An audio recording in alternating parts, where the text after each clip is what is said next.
Welcome to Nivas news. మా channel మీకు నచ్చినట్లయితే లైక్ చేయండి, షేర్ చేయండి, కమెంట్ చేయండి. మర్చిపోకుండా బెల్ సింబల్ని క్లిక్ చేయండి.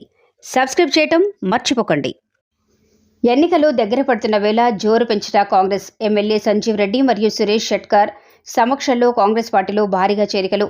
పెద్ద శంకరంపేట, మెదక్ జిల్లా శంకరంపేట మండలంలోని మూసాపేట, ఆరేపల్లి, కమలాపూర్, లక్ష్మాపూర్, శంకర్పేట గ్రామాల నుండి 600 మంది గౌరవ శాసనసభ్యులు డాక్టర్ పట్లోళ్ల సంజీవ్ రెడ్డి మరియు సురేష్ కుమార్ షెట్కర్ సమక్షంలో బీఆర్ఎస్ మరియు బీజేపీ నాయకులు, కార్యకర్తలు కాంగ్రెస్ పార్టీలో చేరడం జరిగింది. భారీగా చేరిన వారిలో శంకరంపేట ఎంపీటీసీ వీణా సుభాష్ గౌడ్, కమలాపూర్ ఎంపీటీసీ రాజుధర, కొలిపల్లి ఎంపీటీసీ గణేష్ మారుతి, మాజీ ఎంపీటీసీలు విగ్రమ్ వేణుగోపాల్ గౌడ్, పున్నయ్య, మహేష్ గౌడ్, తాజా మాజీ సర్పంచ్లు శంకర్రావు, శంకరయ్య, కుంట్ల రాములు, మాణిక్యం, ఉప సర్పంచ్ బక్కారెడ్డి, గంగాధర్, సెట్ శ్రీనివాస్ గౌడ్, బోయిని శంకర్, మహబూబ్, గంగయ్య, వార్డు మెంబర్లు, సిడిసి డైరెక్టర్లు, విద్యా కమిటీ చైర్మన్లు మరియు వివిధ కుల సంఘాల నాయకులు చేరటం జరిగింది. ఈ కార్యక్రమంలో డిసిసి ప్రధాన కార్యదర్శి పట్లోళ్ల చంద్రశేఖర్ రెడ్డి మరియు శంకరంపేట మండల నాయకులు పాల్గొన్నారు.